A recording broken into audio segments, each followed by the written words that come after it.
Hello, my name is Nora Nickum, and I am the author of This Book is Full of Holes, which is a new picture book from Peachtree Publishing, illustrated by Robert McGank. And I wanted to share a little bit about what inspired the book and some of the exciting holes that are in the book and some of the outtakes, the holes that did not make it in the book. So I was really intrigued by the idea of a hole seeming like nothing, but actually a hole can be a lot of different things. It can be useful, it can be important, it can be problematic or even dangerous. So I've got examples of all those different kinds of holes in here and a lot more.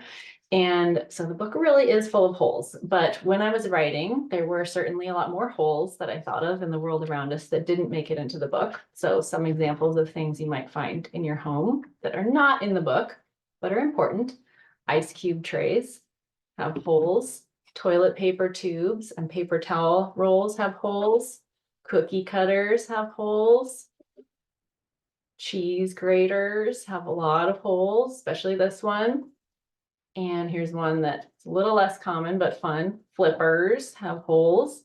So some types of holes didn't make it in the book because they didn't fit the opposite structure of the book as nicely as I wanted.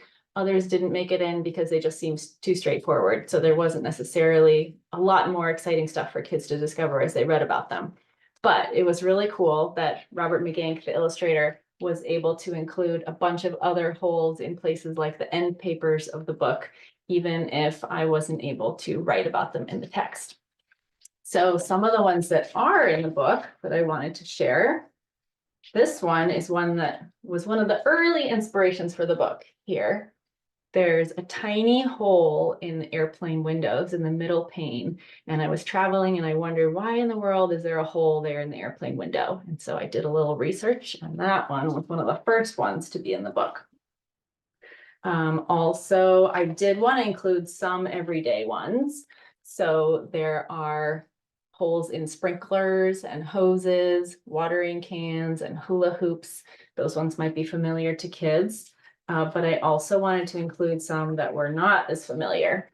So this is an example of a blue hole in the sea floor that can be really deep and have different kinds of life in it.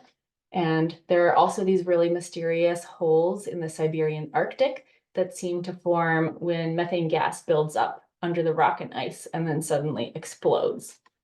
So that was a surprising and mysterious one.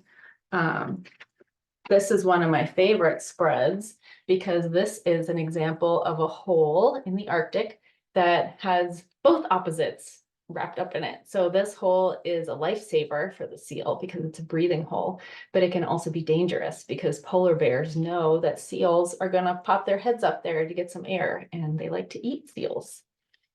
One last one I wanted to share is I really wanted this book to have as many different STEM and STEAM disciplines in it as possible, from geology to ecology, but also art and music. So here's a spread that has Chinese paper cutting, form of art, and also has sound holes in musical instruments that help with the tone and also make the music louder. So those were really fun to include. Just a couple of other examples of ones I did not include. One that's relevant to art is holes in pinhole cameras. And then I also thought about swimming holes and fishing holes, which would be fun to illustrate, but did not make it in the final book. Anyway, I hope you will have a chance to check out this book, find more of the holes that are in here, and brainstorm and look around to find other holes around you that didn't make it in the book, but are really cool too. Thank you.